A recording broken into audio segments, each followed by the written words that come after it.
Well, it seems that song just aptly introduced this segment. The guy just said, I'm leaving home.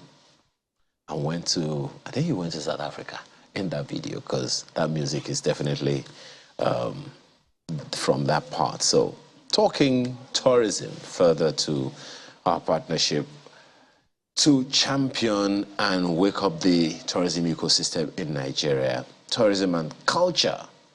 Now, exactly what do you export when you talk tourism? It's culture, right? Yeah, well, What you have. yes. And a number of other things like that.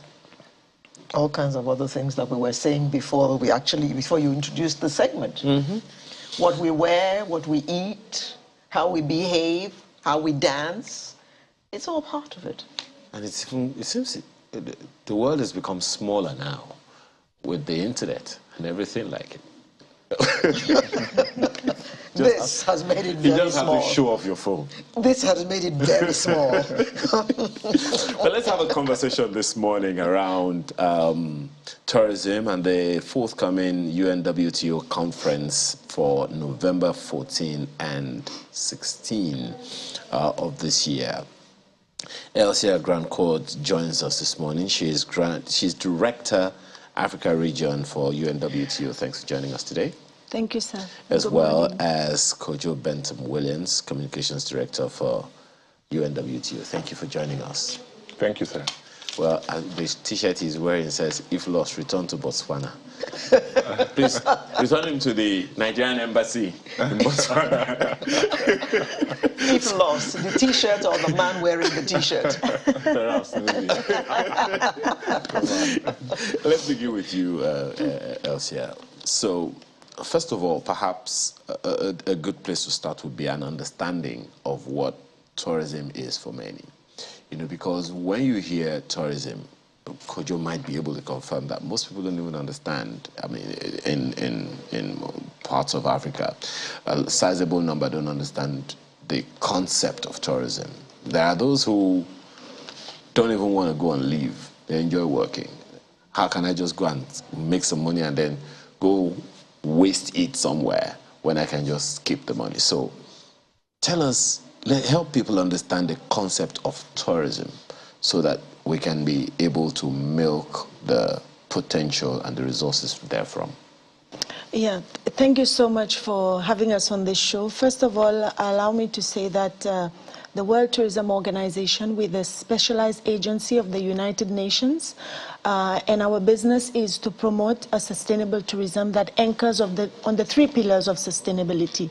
When I say the three pillars, we're talking about the economic pillar, the environmental pillar, as well as the social aspect of it.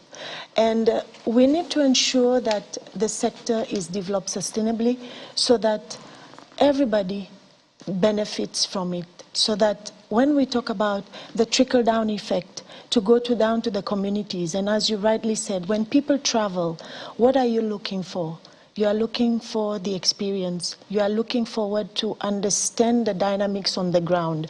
You are looking forward to meet the people, to taste the food, to enjoy all that is around there. But at the same time, we must ensure that everything that is developed in a way that is sustainable, that is able to last for the future, and that we have to take stock that where there are different pressures that are being put on the economic of a country, we take stock, we do some studies if there is need to be able to really ensure that it is developed in a sustainable fashion, in a sustainable manner, and that everybody benefits from it. And Kojo, yes. I suppose it's the same in much of Africa. The countries are facing all kinds of challenges. So how do you think they're going to receive this news about Africa being the world's next tourism destination? And how do you expect them to react to this? Again, thank you again, and always good to be back in Nigeria. Fortunately, I'm not lost, so I'm here. No, I think that, like Elsia, said, tourism, perhaps we could say, in the larger context of tourism, people say, okay, this is something that they're not doing. But if you look at all our aspect of lives, we're practicing tourism one way or the other, and because it's the way of the people. All right. Now, the reason why Africa is seen as a continent of tomorrow is the fact that it's the only region that, when it comes to what we showcase and promote, it's authentic, it's diverse, and then it's, I mean, like we say, Africa is not a country. So all the 54 countries that you have, it gives you something to come back to the continent. I mean, here we are in Nigeria, and, of course, we're going to talk about the creative sector, at the same time, the food, the fashion, etc. So, as similar Africans, and yet so different, one from the other. Yes, so different. And I mean, there's similarities of our food, I mean, the way we do things. That's why we are Africa. But it gives you something very unique, authentic. You can get anywhere.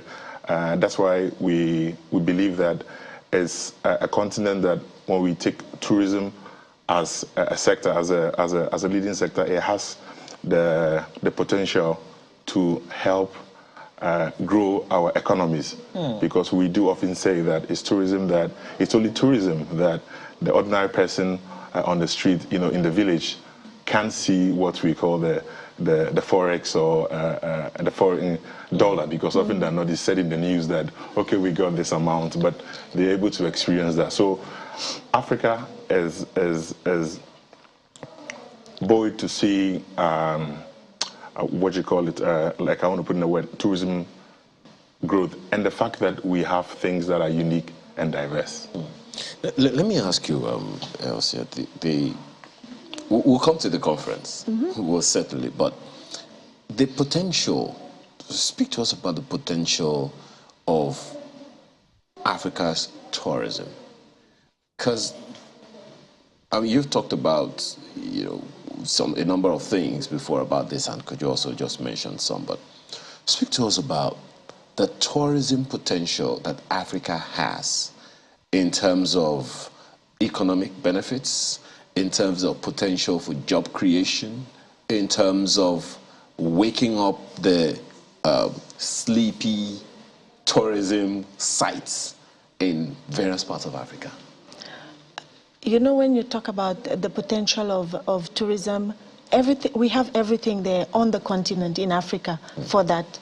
And you know that over the years, a lot of countries on the continent are looking towards this sector, because they are realizing, especially after COVID, a lot of countries have taken stock and realized the true value that the tourism sector brings to countries' economies.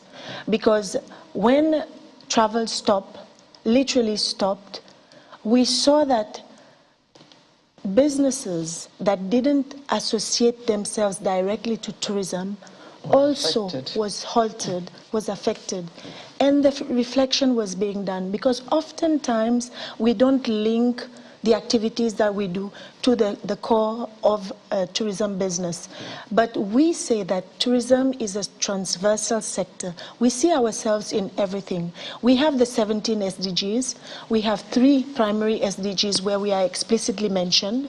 But we feel that we are in all the 17 SDGs, because when you talk agriculture, tourism is there. When you talk health, medical, tourism is there. When you talk sports, tourism is there. So there is that potential, and I think more and more countries are taking stock. Probably in the past, we've pushed more towards those industries where we have the quick wins. But with tourism, we need to invest in it. We need to invest in the infrastructure that comes with it. And today on the African continent, there are countries that have tourism as the mainstay of the economy. But there are the others now, like I mentioned, have realized the true potential that it can bring to the economy and to the benefit of the communities. And that is why they are looking to mainstream tourism more in the national agendas. And of course, we're endowed with a lot of potential. From beach tourism to safari to mountain tourism, it's all there. It's all there in the continent. But we just need to better market it, better promote it, outside of the country, but also between ourselves, Africans, because there is the potential in domestic tourism as well as intra-regional travel within the continent. You just answered the question I asked you earlier about how we bring it home. But you know, one other thing that, I mean, you've talked about the national governments playing a significant role. Could it be a fact that the whole conversation around tourism is over-centralized in the national governments as opposed to drilling down to the subnationals of the various countries? I believe that the government has the critical role of putting the right policy framework to ensure that there is the direction to move. But the main driver of the tourism sector is the private sector. And that is why, as I said also yesterday in one of your interviews, the dialogue between the private and the public must be there in order to be able to move the sector forward, so that then the entire community will benefit from it. So the role of government is critical, but we need to bring together the key partners, the key stakeholders, which are the private sector themselves, to be able to drive the business forward. Now, Kojo, the UNWTO has chosen to have this conference in Nigeria. Of course, I don't suppose the UN is oblivious of the problems that Nigeria is facing, especially in the area of security. I want to ask you, why did the UN decide to hold this conference in Nigeria at this time? Okay, thank you again. But you know, if you look at how this event started, I think at our 24th General Assembly, and the Honorable Minister for Information and Culture, Honorable Lai Mohammed, and our Secretary General Zurab Politikashvili, during that panel discussion on tourism, agro-tourism, and the creative things, it came out as Nigeria being the destination that can, I mean, rightly so, the topic that we're looking at was best fit to host this event. And talk about security, we all have our challenges, but at the same time, it doesn't stop us from going ahead with things that we believe can also help change perceptions of destinations. Because often we over-concentrate on things like the challenges. Yes, but there are also opportunities in that. So, thinking about the fact that Lagos, the creative sector, and here as itself is one of the places, the heartbeat of the creative industries, and it's also the first event linking these three, because tourism, culture, creative arts. Now, I'd like to also point out that sometimes we say, like, tourism in its big word as tourism. But if you go down to the villages and all the things that we do, as we know, culture, tourism is a way of life. I mean, culture is a way of life, and culture is a key thing. We've not been able to bring them together, for us to optimize its full potential.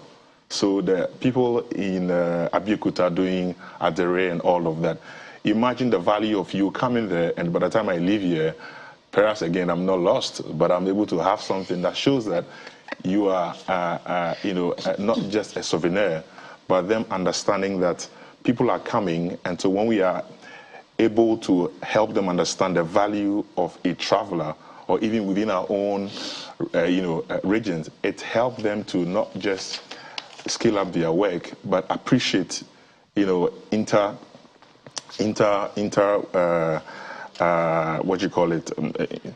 tourism between not just Africans or the world, but even amongst themselves. So on the issue of security, I don't think it's that bad, or we are a bit putting too much emphasis on it, as opposed to we knowing that when you are in Nigeria, when you are in Lagos, there's the home of Afrobeat, the home of things that you can be able to show. It's something that we've not actually promoted enough. So coming here gives us opportunities. The first event that the UNWTO is having with these three sectors, and Nigeria being a leader, it helps Africa to also put its case forward.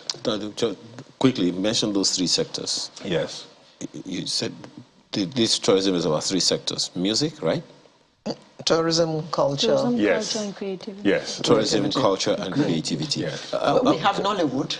Yes, that's a creative, creative one there. But you know, we'll come to that. I mean, because I want to know which music you dance to more. Yes, okay. But let me ask you before you know, infrastructure for tourism. Yeah. That's the only thing. I like that we're talking about this ahead of the conference, so that people will be aware of it.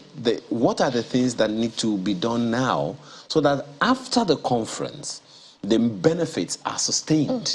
The infrastructure that needs to go with the conference, so that it's not just information being thrown out, but it's information also that people can own after the conference is over, because I believe that's the objective, right? So what are those things that need to be done, put out by who, in order to ensure that the benefits, the effect, thank you, of the conference, the objectives of the conference are sustained? Okay, so first of all, again, having the event here itself is a landmark and it's a legacy event. I mean, taking it from the context of being the first event and being held in Nigeria helps to make the case for what Nigeria and Africa is. Second of all, again, is the fact that we are putting some information out and to be able to educate people about it. Because sometimes they say advocacy is part of letting people understand. Because if you don't know the problem, or if you don't know the information, sometimes you lose out. So this event itself, yes, you're going to have it, but equally at the same time, we realize that tourism all over the world, suffers from budgetary allocations globally. Now, something that is not good for citizens cannot be good for foreigners. Yeah. So the infrastructure that we have now, we use that, and again, we're looking at the hardcore infrastructure. But we have things that they are quick wins, like Elsia said. So once we are coming here, we are going to the market. Okay, we are going to places that we can be able to experience, the culture of Nigeria, and then the content of what will be discussed, perhaps necessarily might not just be the infrastructure, the brick and mortar thing, the soft but the infrastructure, education, the soft power, that we're able to understand that, okay, people are building synergies, there are networking opportunities. And perhaps sometimes people are not coming out to say, okay, during this conference, we're able to scale up to see how we can have a partnership with somebody from South Africa or from Ghana or from Europe, etc. So it's part of our mandate to be able to educate them and understand that, yes, you are in the creative sector, or you are in culture and all of that. But what can we do to be able to even make sure that people who experience this, it is seamless, and at the same time we can be able to scale up with partnerships. So I often see that, and that's why when we had this events, bringing these three subsectors together, it allows all of us to interact, to maximize the potential of us, because people don't see even music as tourism. But imagine music without tourism. I mean, because we call music as a gastronomy of tourism. If you don't have music, if you don't have all of that. I learned that word. Yeah. I thought gastronomy was a medical language until Elsia mentioned it yesterday in a conversation. So you spoke so excitedly about it yesterday. I thought definitely she's looking forward to eating amala. Have you had any Nigerian food lately? Well, I have had so many things since I came here. Okay. But you have to forgive me if I don't retain the name. What is more important is the taste, the flavor, and that you enjoyed it. But what I can retain, what I tell you I retain, is that it's spicy. Where I come from, we eat hot. We eat spicy. But here, it's another spicy. Oh, God. The kind of spicy, another level of spicy. The kind of spicy that give you red level. eyes, right? Yes, Okay. yes. So what are some of those other things? I mean, you've talked about gastronomy. You may want to speak a little more on that, because some people may have missed what you said yesterday. But what are the other things to expect at this conference? What are the things that are going to be contained in the conversations that this conference is going to raise? I think also to complement what Kojo shared is also to highlight that we're not just doing a conference to bring people around the table to discuss about these thematics, but we're also doing some targeted workshops, training, capacity building to the local stakeholders in regards to these two topics, culture and creative industries. So we have some experts that will be conducting these workshops, whereby they will be really drilling down into how best to make of what the locals, the SMEs, they are already now doing. It's not that they're not doing right their business, but having that opportunity to share and exchange and even hear the testimonies of other countries is also going to be an interesting aspect of it. And within the symposium, we also have several different master classes that will touch on different touch points. Today, we know that the digital world is the new norm. So we have to look also at the new tendencies. So all this will be part of the discussions that are there. And on the second day, then we will have the panel sessions where we will hear from both public and private sector stakeholders about this topic of culture and creative industries. But beyond just doing these dialogues and exchanging, we will also have an exhibition area where you will have different countries showcasing the flavors that they bring to the table, as well as then we will also have the social aspect of it, because as Kojo said, if you're doing these events and you don't have that, we have to live it at the same time. But it helps also to allow people to network and to look at what others are doing.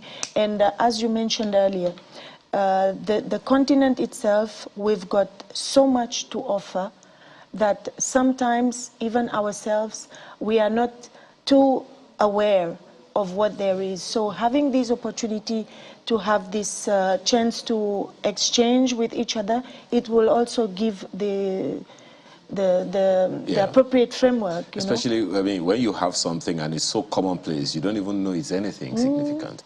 You mentioned the intangible heritage sites as well. Can you speak to us about that and how that plays out at this conference?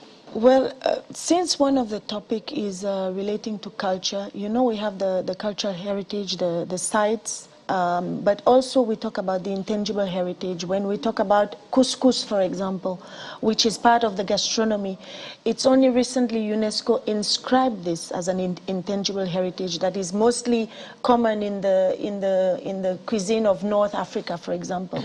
My country only recently, and I can very proudly say that our music, which is the mutia, you just asked what do I dance to, has been inscribed as an intangible heritage. What country is this, please? That's Seychelles. We dance the mutia, and that also has been recognized as an intangible heritage. And there are so much more. The rumba, for example, from the Congo. But beyond just the intangibles, you have the tourism sites themselves. So it's a little bit more of that we'll be bringing together, talking about it and putting to the fore. Because as I mentioned earlier, oftentimes there is a perception about the continent itself, because we are 54 countries, like as Kojo mentioned, and we all have our different assets, our different unique selling points, but generally when you look at it, we complement each other as well. Well, Elsia, I want to make a point that Africans don't really know Africa. Because it is ours, we seem to take it for granted. Yes. Even Nigerians don't know Nigeria. We mentioned a few sites when we were introducing this program this morning. I'm sure some of those sites were strange to some Nigerians who were watching. And the people who live in those areas are like, is it not just that place? Yankari Reserve, is that what they're shouting about on television? It's right next door, you know? So Nigerians in particular, because I know that for a fact, they don't have the curiosity, let me use that word, to know what is in their country. And I wonder why. Because of youth service, which was introduced some, 50 years ago, some of us have got to see the sights, not because we wanted to, but because we were forced to travel around Nigeria and serve our nation during the course of 1 year. But otherwise, Nigerians don't feel the urge to go see sights in Nigeria. They'd rather get on a plane and go to London and go and see the Big Ben and go and see London Bridge. What kind of challenge does this present to the WTO? You are so right when you say that we all take for granted what we have, but we start missing it when we are away from home. I am sure when the Nigerian is away, that's when he's looking for the jollof rice, right? Of course. And agege bread. Exactly. So to your point, it's true that we take for granted what we have, but there are several reasons also why the own nationals of the countries are not visiting their own, if sites. not, like you say, from the school days. It's because we've not seen it important to promote it. There is a saying that says charity begins at home, right? So we need to, I don't want to use the word educate, but we need to sensitize our own people first. Because if it's fit for us, then the tourists will come and they will enjoy it as well, right? So I think, again, I go back to the pandemic that we've just been through. We realize the importance of looking inside, because the inflow from out had stopped. And so we were looking about how to make do with, encouraging people to travel. And you mentioned what are the challenges. The challenges are many, because first of all, if you look at the price point, it's sometimes even more economically viable for you to go outside than inside the country. So there is some work that needs to be done by the authorities in regards to the price. The offer, because what you would look for as a national in your country would be different to what the tourist would like to come and experience. So there is work to be done at the national level by the different countries.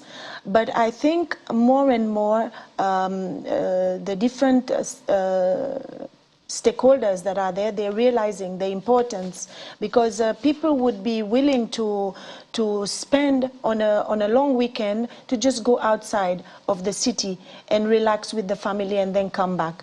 So this is also will help to drive the business, will help the people to discover what they have inside the country. So for us, these are the areas that we work with the countries to ensure that when we are looking to promote the country to the outside, we are also looking at how best to preserve what we have, but also encourage our people, because then we become the custodians. We will defend, we will protect, and we will help to sell, to promote what we have to the people. You will not just wait for the authorities to come and sell what you have in your country, because you yourself, you want to be that ambassador that is promoting Nigerian culture, Nigerian creative industry, by wearing your own local fashion, by promoting. So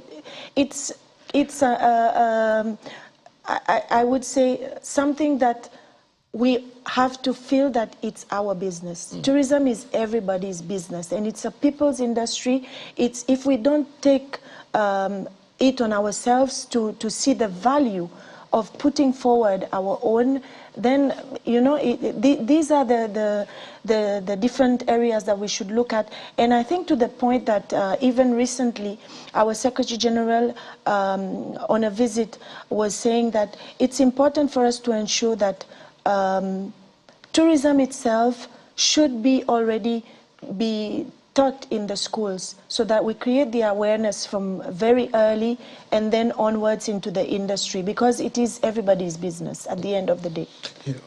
Kojo, so here we are. This is going to happen on the 14th and 16th?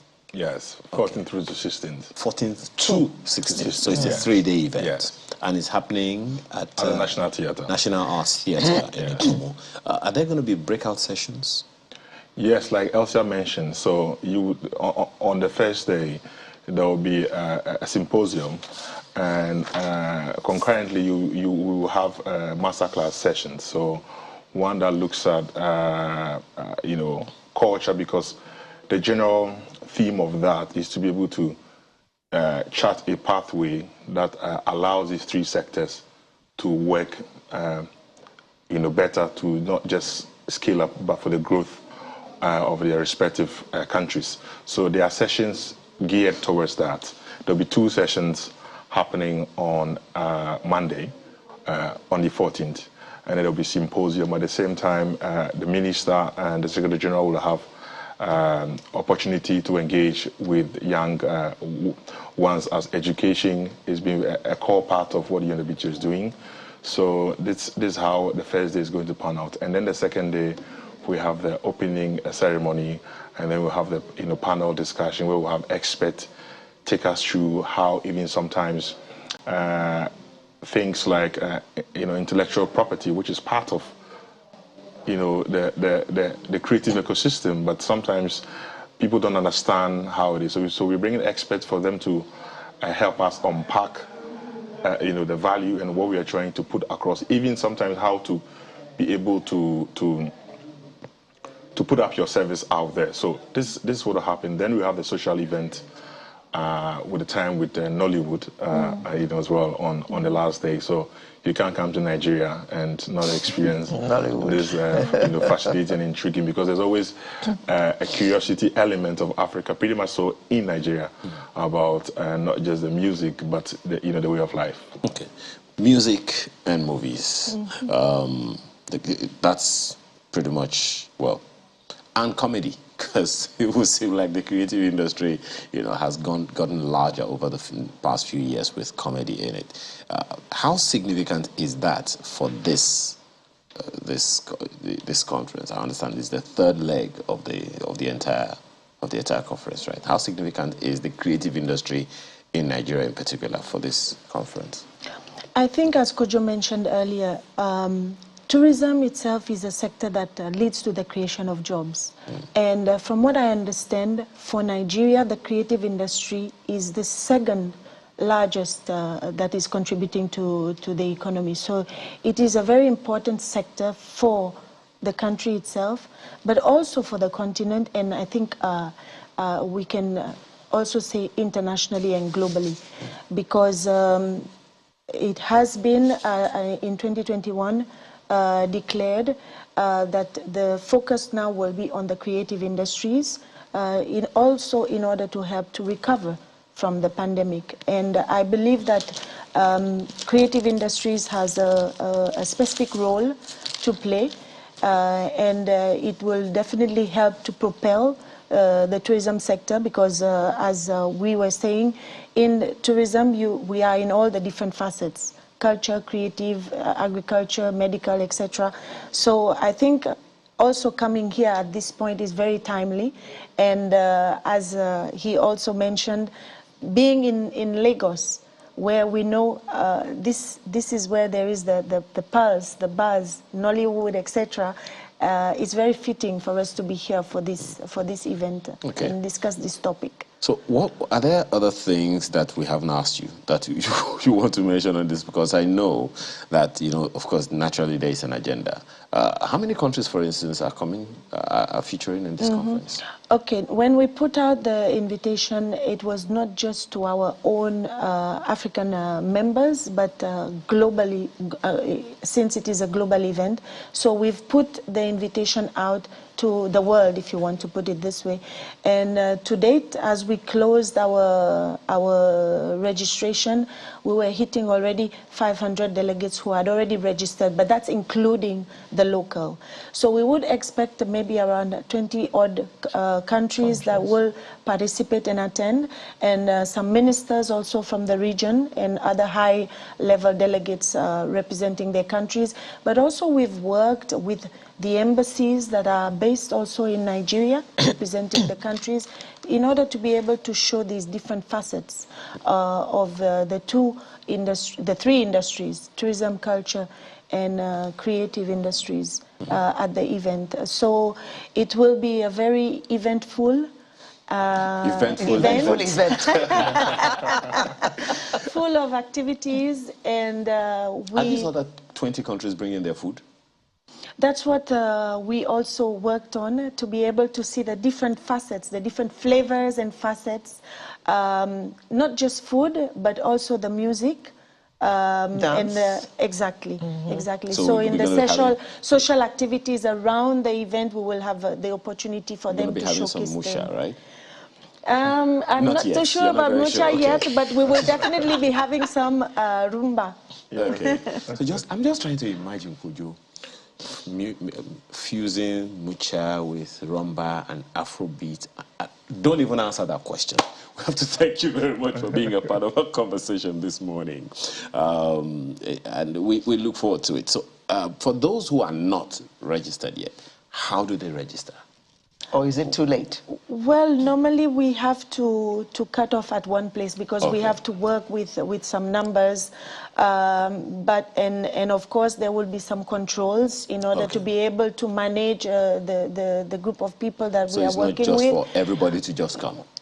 Well, we issued the invitations, as I said. Okay. So there's no therefore registration anywhere for anything? We will have the registration on the spot at the event. In fact, we opened this even on the Sunday before, and then on the day itself. So there will be the controls that are set in place there in order to be able to access the different activities. Are there any events that are open to the public who can just show up without having registered like last week or something?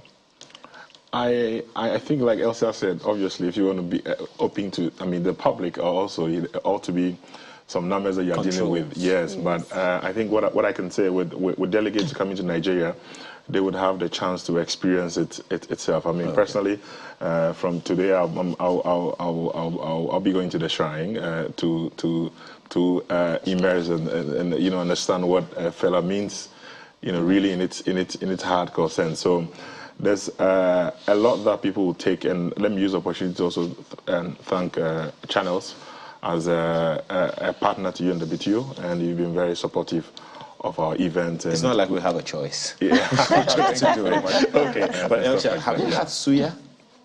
No? Yes. Yes, I did. I had the beef suya. Yes. Yes, and the nyam, yes. But the beef suya, we had it the first night we arrived. Yes. Do you think it's ready for exports? Don't answer that question. Elsa Grandcourt, Director, Africa Region of UNWTO, thank you so much for being here today. Thank you, sir. As well as Kojo Betun-Williams, Lost But Found Communications Director of UNWTO. Thank you for being here. It's a pleasure. If you get lost, don't worry, you're not lost. That's it. And that's our conversation on tourism. We'll be right back for that, which I mentioned earlier. You'll find out after this break. Stay with us.